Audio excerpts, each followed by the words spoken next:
What's your top advice to integrating spirituality and business seamlessly? Daniel, yes, Daniel, I Well, think that Daniel also resonates with what we well, said. absolutely. Actually, Elena, what you said is really what I was just about to say. Same thing. It's about alignment in all your areas of your life.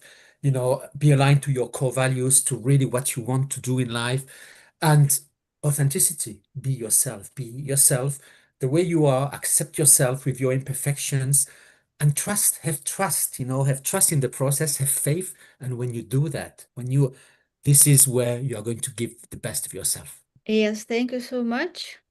Who else? Diana.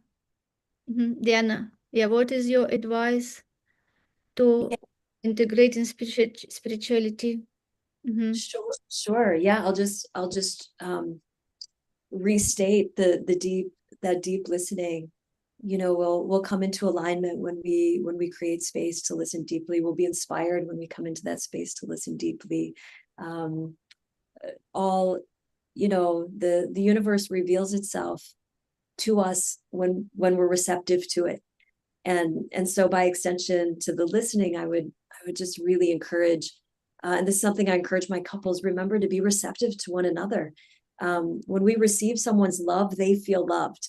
We often think that giving love, giving love looks like love, but often receiving love, receiving the love of the universe, receiving our water and our food and the flowers and the beauty all around us, um, is an incredible act of alignment with source.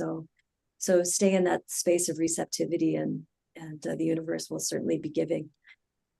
What I think that we're all saying the same things, because everything that I'm hearing are things that I'm feel deeply, and I know to be true. And for myself, I start by letting go of the idea that spirituality and business need to be separate. Spirituality for me is about aligning and living from this place of presence. Having integrity and love in what I do. And business is simply one of those expressions. A lot of us talk about this being like a child. For if you create one, it's like a child for us. It's your baby when it first begins. So when we bring spiritual awareness into our work, everything changes. Our conversations become more intentional, our decisions are more aligned, and the outcomes are, I think, more fulfilling. So my advice is this: lead from the inside out. Take on that responsibility of being the leader, and being a spiritual being, and begin by connecting to something greater, whether that's through stillness, prayer, breath, reflection. Let that be your foundation. And then I would offer this: ask yourself, am I building something that really reflects who I am? Mhm. Because we are part of this. And then, am I serving in a way that feels meaningful and not just profitable? And the biggest thing is, am I honoring my values when no one's watching, right? Am I being the person that I'm meant to be? Spiritual integration to me isn't about perfection or performance. It's about this idea of being present, right? And that leads back to love that Diane was talking about. When you lead with that business, when you lead with that, then I think our business becomes more of an expression of who we are.